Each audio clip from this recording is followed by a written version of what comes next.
If you're curious about the Santa Cruz County real estate market, if you're a seller considering is now the best time for me to sell, or if you're a buyer in the marketplace trying to get a sense of what the market is like, good news. It's time to look back at April's numbers, compare them to the previous years, and get a sense of the overall trajectory, what's happening in the market, and what you should know.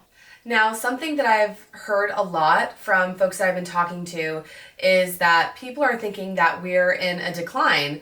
But I really want to make sure that we chat about these stats, because what we're seeing in the marketplace and what we're seeing in the numbers at the end of the month aren't really reflecting that narrative. So let's dive in. So when you look month over month, you can see that April had a jump in sale price. Then when you look year over year for the month of April, you'll see, yes, we are down from 2022. A trend you're probably going to start to see is that the numbers for 2021 and 2022 are kind of an anomaly. Those numbers were astronomical. There were several factors that were compounding those astronomically high prices. Take a look at our inventory. Our inventory has been hovering around 3 months for a bit. When you look at year over year, that's high compared to what it was in 2021 and 2022.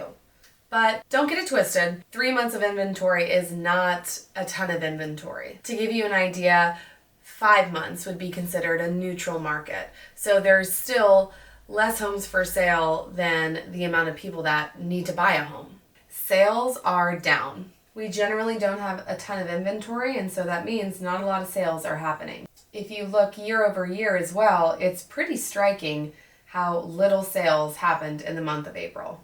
And then I like to look at, okay, what about the new listings? Maybe that'll be indicative of more inventory to come if there is a larger number of new listings. But then when you look at it, not really.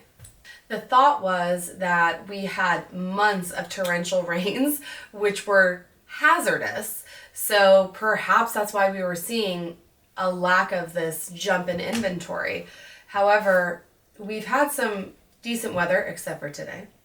And so you'd think we'd be seeing these new listings. Sale price to list price ratio is still pretty strong.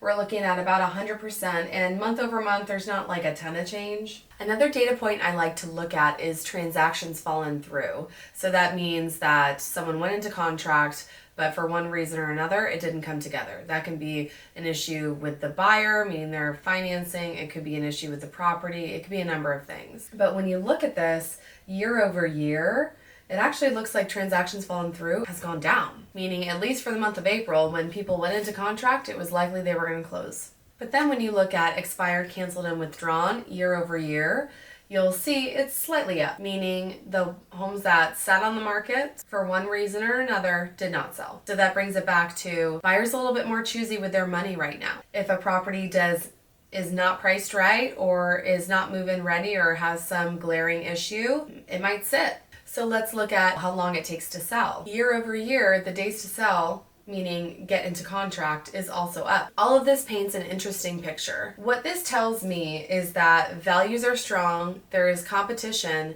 but buyers are also being really thoughtful with their purchases. Overall, what we're seeing in the marketplace is there is a high demand for properties that are move-in ready and priced right. If you fall into those two categories, you're looking good.